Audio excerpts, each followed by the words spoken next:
My name is Brian Graf. I am an associate CMO here at Kalungi, and I am here to talk to you about go-to-market strategy and how to build a successful go-to-market strategy for specifically for B2B software as a service businesses. If anybody has any audio issues or can't see my screen for whatever reason, please let us know, and we'll see if we can troubleshoot it. But I would love to kick it off. If we waited long enough, I think we can get going. So building a go-to-market strategy for your company is an extremely important decision. There's a lot of different factors that go into it, and it has very wide-ranging implications from revenue to growth to your ability to capture market share. The list goes on, but it's an extremely important decision, and one that many firms don't tackle early enough, even if at all properly. And so we thought it would be a great webinar, a great topic for discussion. And I hope that you guys, can get some good information out of this and that you can apply to your own businesses.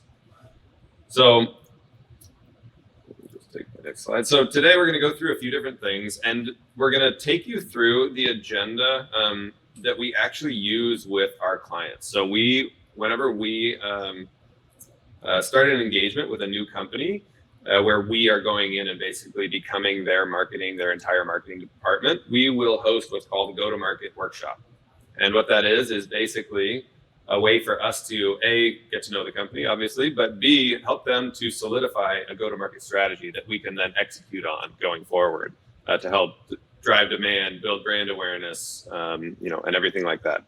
So here's basically how we do it. The first is, before we do that, I'll tell you why building a go-to-market strategy is so important.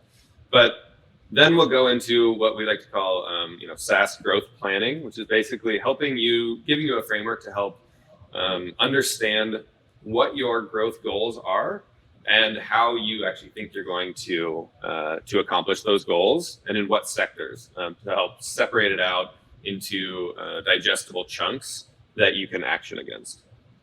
Then we will focus on identifying your audience, as we will discuss in these slides. The more focused you can be, the better. And we have a framework to help you kind of take your entire market and narrow it down chunk by chunk to where it is it's actionable and actually obtainable in the short term. So you're not biting off too much. You're not biting off more than you can chew, and you can actually tactically execute against one market very effectively. Building on top of that, we will talk about building your ideal customer profile, as well as core personas. This becomes a little bit more tactical in terms of sales and marketing. These are foundational documents that we will use throughout our go-to-market executions to help us stay focused and communicate effectively to the right audience. Then we will build on that with positioning and messaging, basically deciding what your most powerful value propositions are and how we can focus those on the personas and ICP.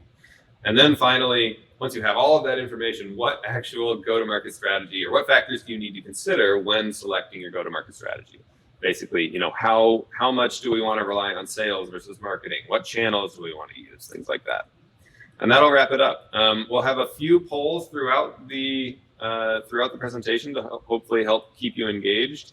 But I want to leave, at least 15 minutes, if not half an hour, for questions, so that you guys can ask whatever questions you have based on the presentation or based on, your company's experience.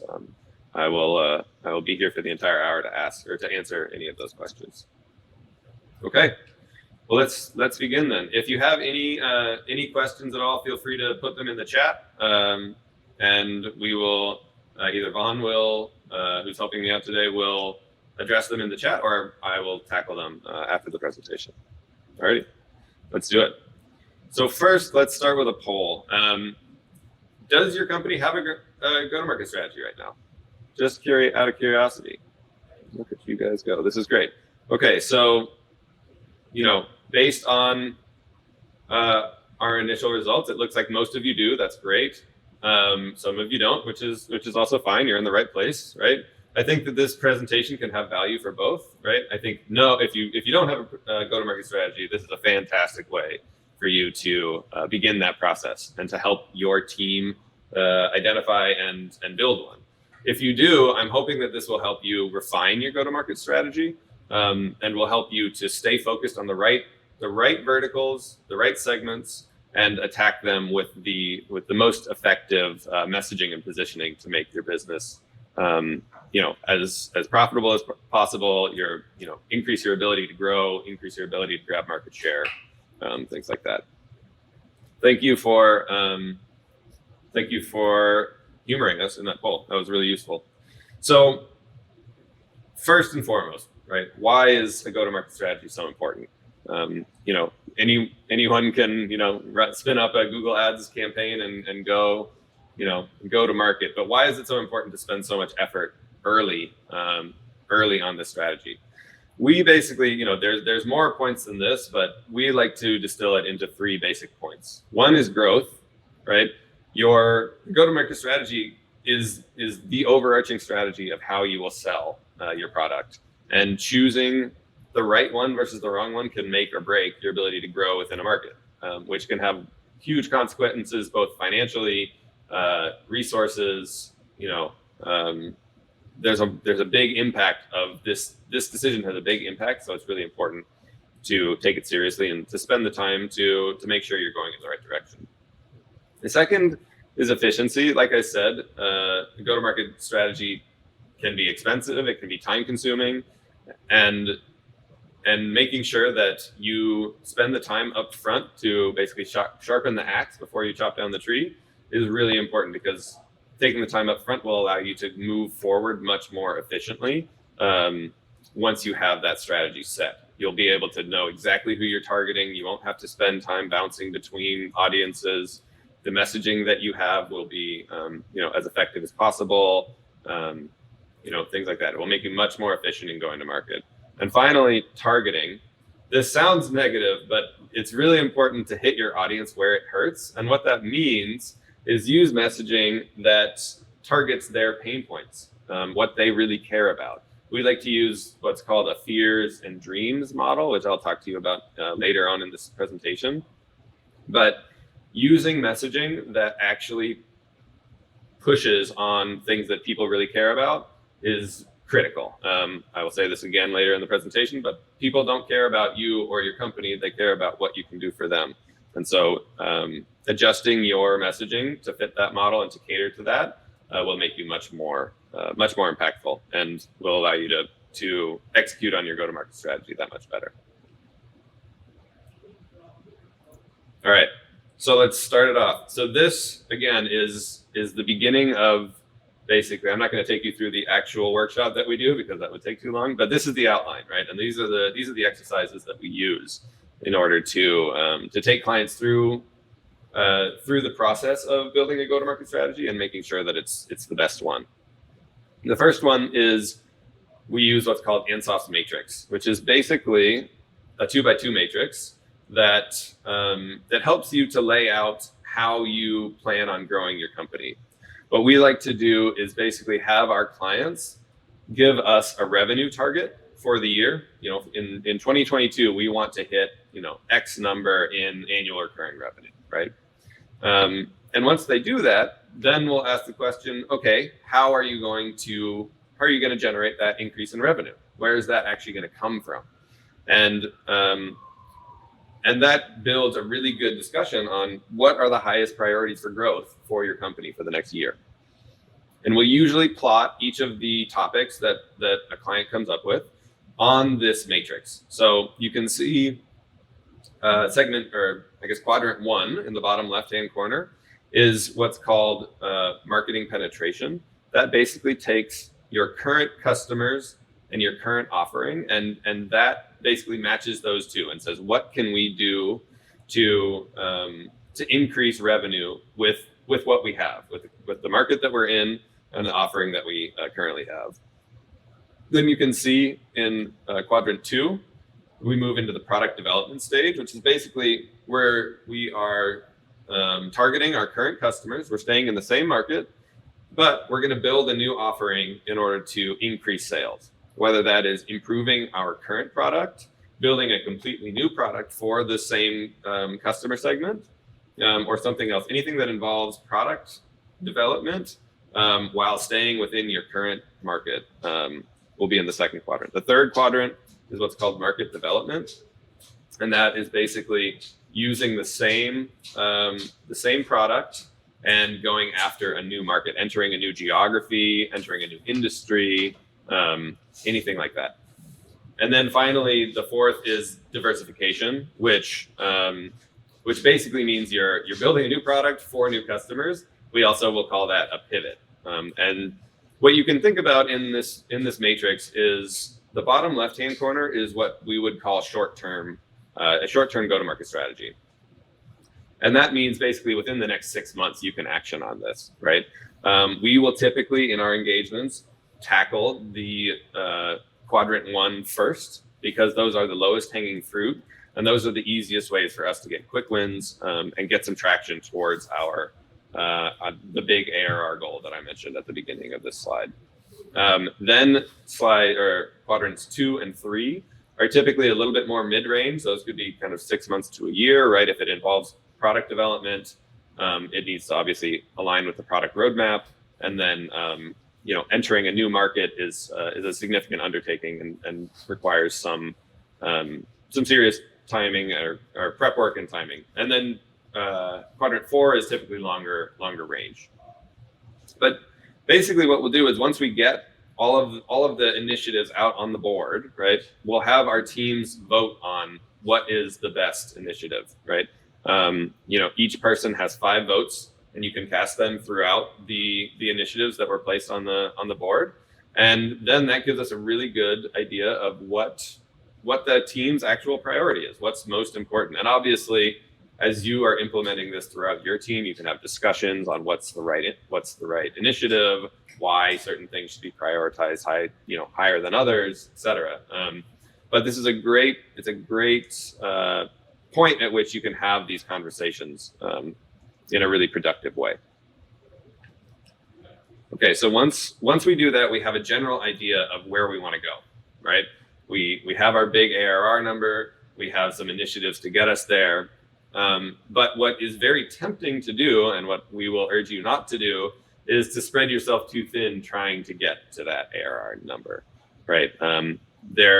As I'm sure you know, the market is huge. There are endless possibilities where you can spend your capital and resources, and it's very easy to get sucked in by that big number and spread yourself so thin that you can't really become effective.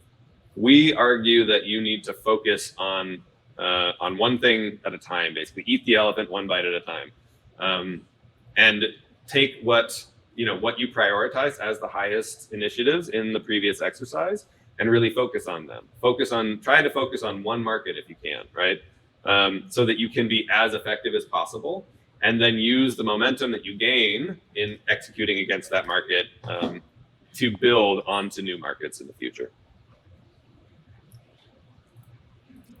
And so this is the way that we tend to try and focus our clients down on a specific market. Most clients, if you have funding, or if you're considering getting funding, you probably have heard of a total addressable market. That's basically the biggest number that you can attach to your business. That is the ultimate potential of your business. If you were to become, a unicorn like Salesforce and hit that $100 million revenue ARR, you would start to approach the total addressable market. But that really, in order to get there, you would need a full monopoly. But that is basically, every possible dollar that you could acquire from your company. But as I said before, it hurts you if you try and attack the entire market up front, right? I've heard a lot of clients say things like, we want to be the next Slack, right? And Slack is vertical agnostic, which is true. But Slack didn't get to be vertical agnostic in one day. They took it chunk at a time, and focused on specific niches to build their strategy. So that's what we think you should do as well. And so what we'll do is we'll take the total addressable market that I just mentioned, and we will turn it into a serviceable addressable market, which is basically asking yourself, what of this massive number, right? and all these companies, which ones can we actually service right now given our product's capabilities, right? Which ones would actually fit with our product, which ones would actually enjoy our product and not churn, would want to upsell, things like that. And then we'll actually urge you to take another step down and say, of the ones that we technically could service, which ones would be the best? And that basically means which ones would be the easiest to onboard, which ones would have the fastest sales cycle, which ones would have the highest revenue associated with with their contracts, which ones would be the ultimate customer.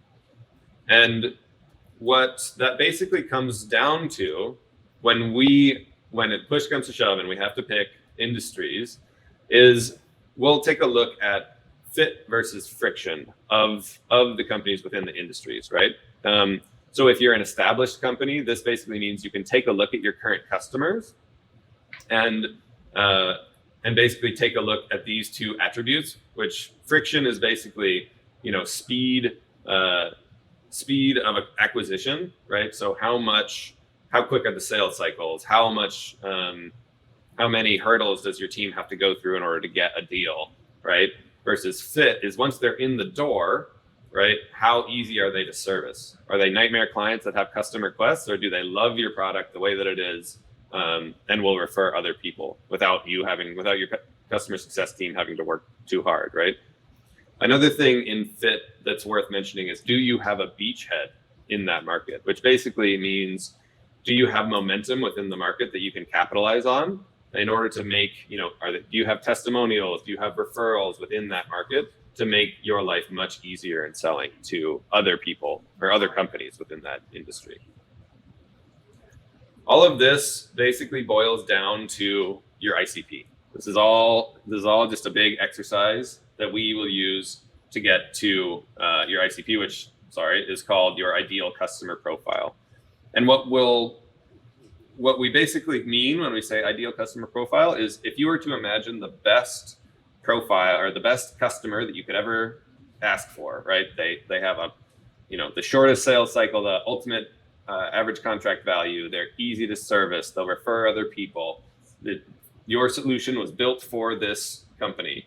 What would they look like? And put it on paper, right? And what we'll basically look for there is, or what we call firmographics, which are company attributes, basically, amount of revenue, employee headcount, average deal size, things like that. Technographics, which I think we might have made that word up, but basically taking a look at the technology stack that they have and how well it integrates into yours.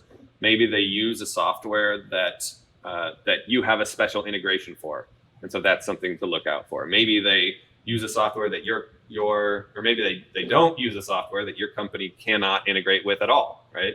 Or there are what we will call a signal in technographics and really, throughout the rest of these that basically will show, it won't make or break the deal, but it will show that they could be a good fit, right? If they use, say, Microsoft Office and you have a good integration there, it wouldn't make or break the deal, but you would want to look for that in sales calls.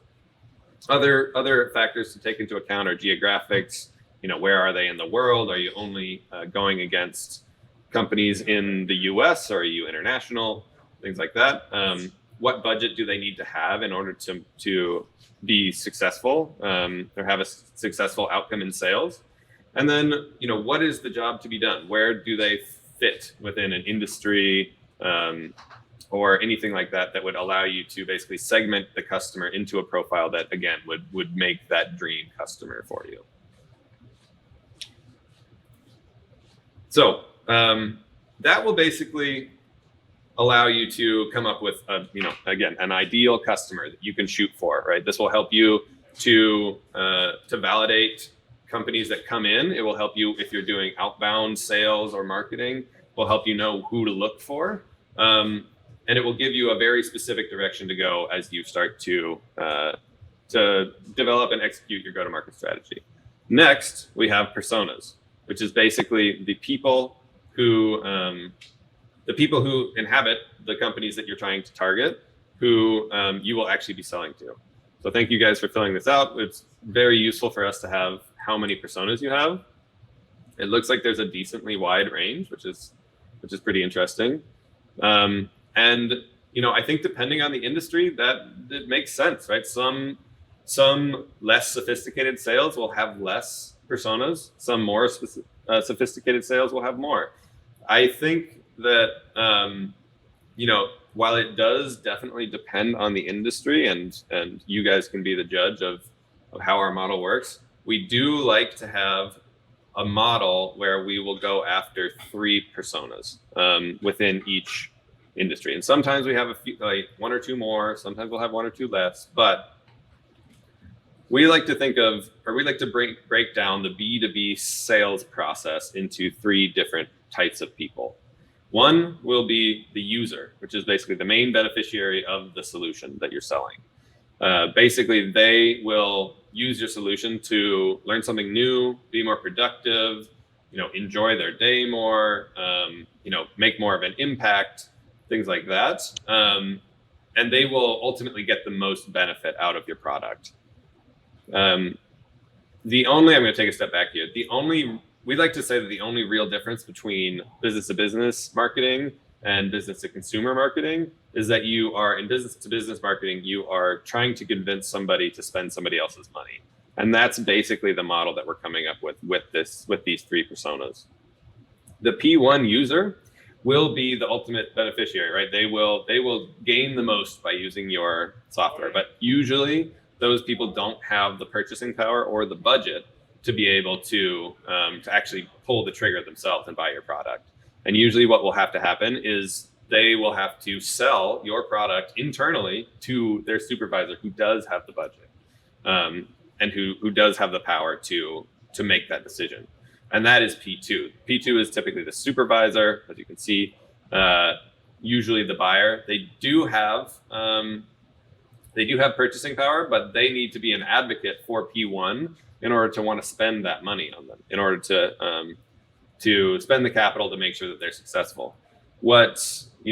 They want their P1s to be more successful because, it helps them, it helps their bottom line, it makes their lives easier. But ultimately, even though they may have the purchasing power, they usually have to report to somebody else, which is the P3 executive. And they will be, whether or not they're the ultimate decision maker, they will heavily influence the supervisor in the process of that, of purchasing the product. They'll care a lot about ROI and company-wide issues like compliance or privacy. They can typically be the biggest blocker within your sales. And so it's really important, bringing this back to your go-to-market strategy and your execution, it's really important to build content that targets each one of these personas. You don't want to just build content that targets your ICP, right? You need to be targeting specific individuals that within each company, right? And so building assets that allow the user to sell to the supervisor for you, or allowing the supervisor to get buy-in from the executive is critical. All right. So now we're getting into messaging a little bit. When actually messaging to these people, we like to use Maslow's hierarchy of needs, which I'm sure some of you have seen before. But basically, the idea behind this is meet people where they are, right? I don't think that you'll probably be marketing or selling towards the physiological needs of individuals, but safety of employment, right? That's something that's very real.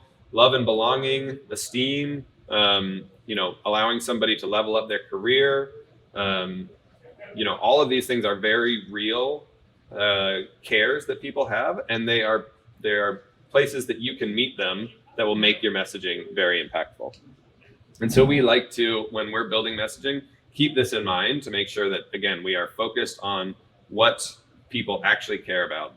Their fears, what we like to say is like the things that keep them up at night, and then the dreams, basically what they dream about in terms of, dreaming about a better life for themselves in terms of work. That's where we'd like to focus our messaging. Okay, so that brings us to positioning and messaging. When we're taking clients through this, we will typically, we'll take them through a 3-part exercise. And this is basically will allow us to get the biggest value props out of them the fastest. And obviously some may come up later, but this will allow us to get the large majority of value propositions on a piece of paper so that we can build our messaging around them and go to market as fast as possible. So we like to call it a best, better, only exercise. And basically what it allows us to do is, understand what our superpowers are, what makes us special, and ultimately what do only we do. And I'll tell you why that's important in a second. So what it does is basically, it makes you understand what makes you great. When we're talking, first we'll go through the best part. When we're talking about best, you basically want to look internally at your company and answer what are the things that we do best. What are the features, the benefits, and the services that you think, if you had to stack rank your services internally, which ones would be on top? Then you take a look externally, and you take a look at what you put in best and say, which one of those is actually better, quantifiably better than your competitors?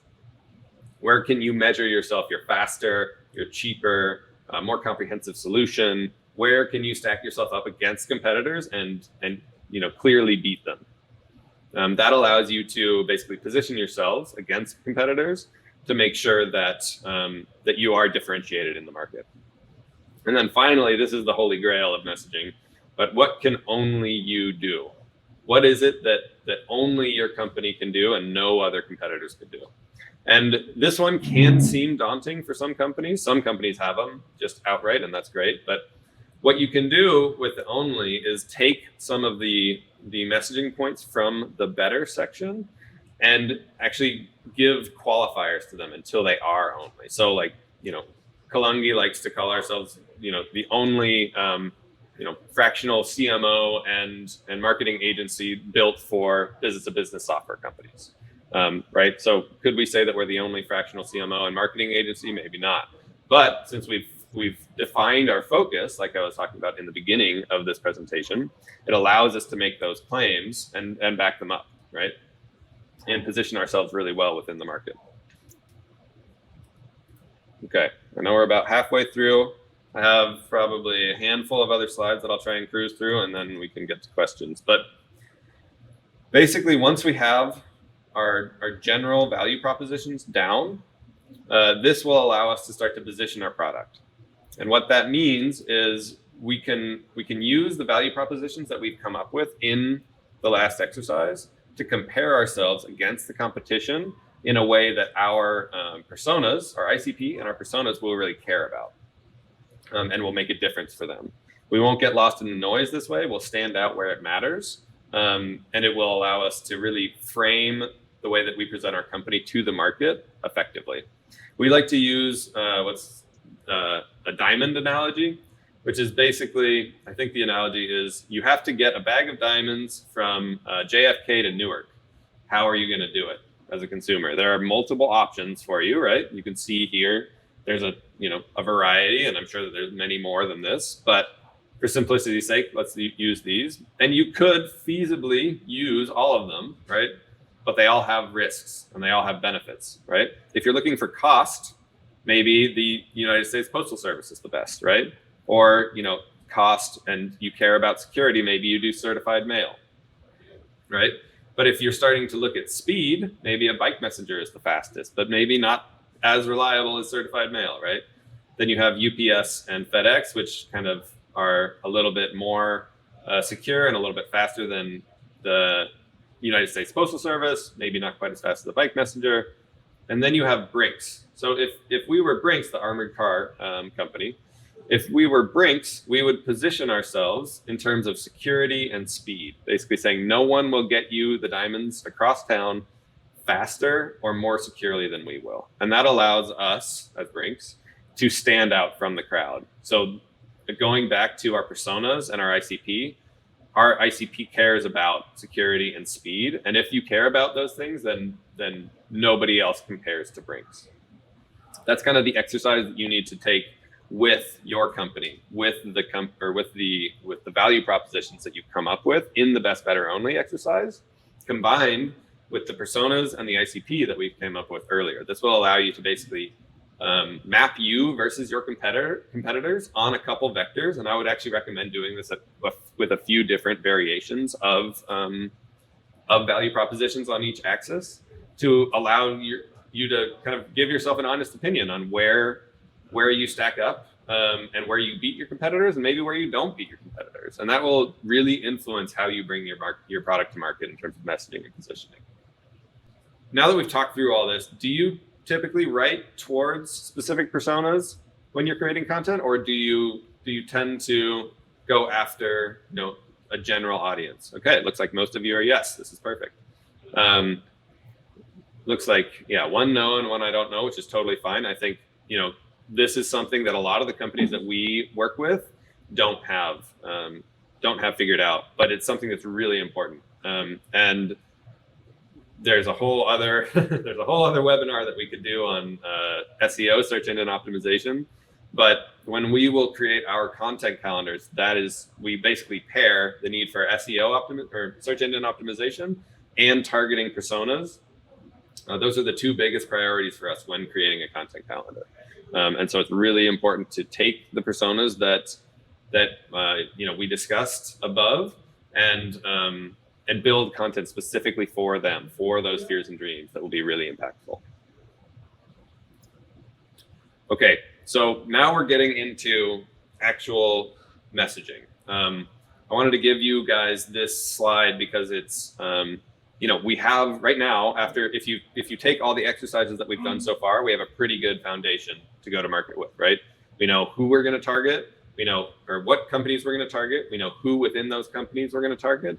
We know how to differentiate ourselves in the market, but how are we actually going to communicate that to customers? We like to use what's called a pain, claim, gain model. And you can see that in the top portion of this chart, many people, when they're first going to market or haven't thought about it as much, they'll talk about themselves a lot. You can imagine that this molehill here is a chart where the y-axis is how much each is used. People tend to use a lot of claims. They'll talk about how great their company is, what their product does, things like that. And ultimately, especially a brand new prospect doesn't care. They don't care about what you can do or why you're so cool or why you're so special. They care about what you will do for them. They care about how they will benefit from using your solution. And that's what we like to focus on a lot with our messaging. So we use what's called, like I said, a pain, claim, gain model, which basically means pain is focus on their pains. Tell them why they should care, why they should continue. If they read the first sentence, why should they continue to the second sentence, right? You need to hook them with something. And we like to use pain points, fears, and dreams. Claim is still important. It's what your product does, right? It's there you can talk about the features that you have, the capabilities, right? But what's even more important than that is what those allow your customer to do in terms of gains. What does that open up, right? And more so than just even the general benefits of a product, it's really important to put in, this is where you can put in stats, right? To really put tangible value to your gains. You can put customer quotes, you can put logos, things that will really establish credit to what you're saying. And then you can even add FOMO to that, which is basically fear of missing out, to hopefully push them into the next step that you are trying to communicate. Okay. Then, there you go. So this is another way to look at it. Pain is you're answering, why should I change, right? You're telling the prospect why they should change. Claim is why should they change with you? Once you've convinced them that it is a good idea to change, there are a bunch of different services out there. Why is yours the right one? And then why now, right? Why is it urgent enough that they should take time out of their day to sign up, get a demo, spend their money on you, right? Okay, this is the last section, and then we can move on to questions. So I've taken you through basically the entire outline of our go-to-market workshop. right? This would give you almost everything that you could want, right? To build a marketing base and start attacking, your selected verticals. But how are you actually going to do that? There's a couple different things that you should consider when actually thinking through the tactics of your go-to-market. One is, are you in a mature category or an immature category, an emerging category? A lot of startups that we work with are the first to do anything. They're the first mover in the market, and that makes their go-to-market strategy much different than somebody who is taking a part or trying to take a chunk out of an existing market, right? If you're a market maker, which is you have a brand new product, you're the first mover. Basically, it's your job to educate people on why your solution is important. They might not even know that they have a problem that needs to be solved, right? They might not even know that anything's wrong. And so the first thing that you need to do is educate people that A, there's a problem that needs to be solved, and B, that you are the right one. The benefit of this is that once you convince them that there is a problem worth solving, then you are the only solution. So you don't have that much competition, right? And once you can convince them that it's the right problem to solve, you are usually in the clear, right? But convincing them that there is a problem and getting them to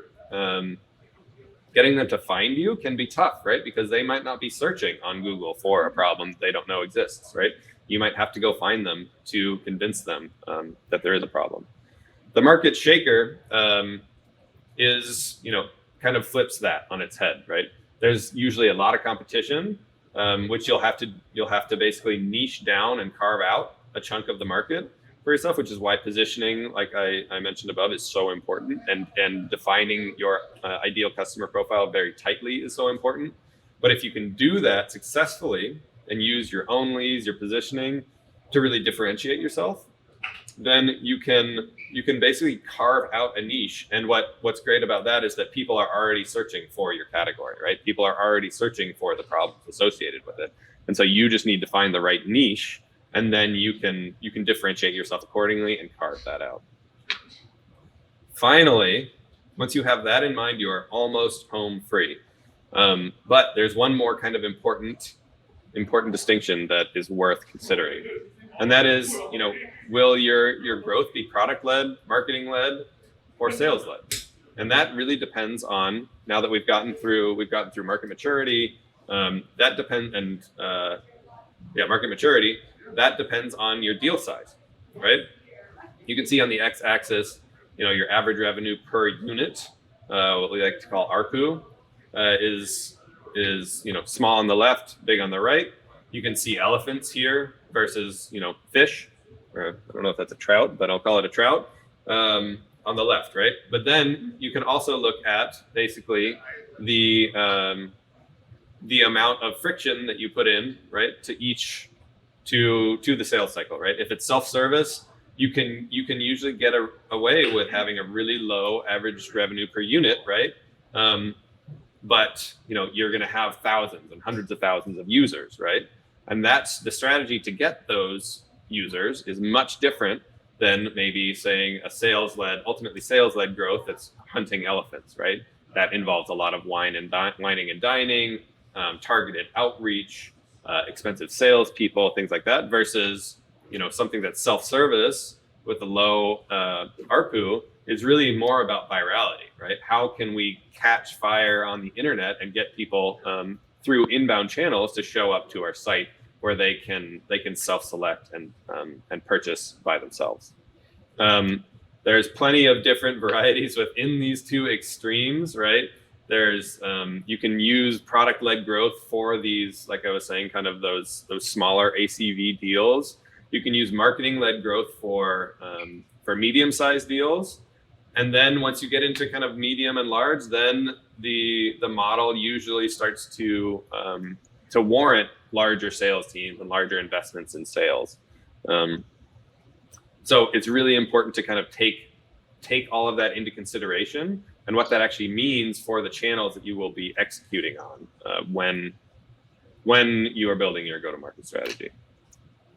Okay, shameless plug here. a lot of the information that came out of this webinar can be found in our book. Our founder, Stein Hendricks, just released this about a month ago. And basically what it is it's a manual for how to take your company to market, get to, build your minimum viable product, get to product market fit, get to what's called T2D3, which is when it's basically exponential growth, but where you triple your revenue 2 years in a row and double it 3 years in a row, and ultimately get to unicorn status, where you've hit 100 million in ARR per year, and you have basically become a sales force.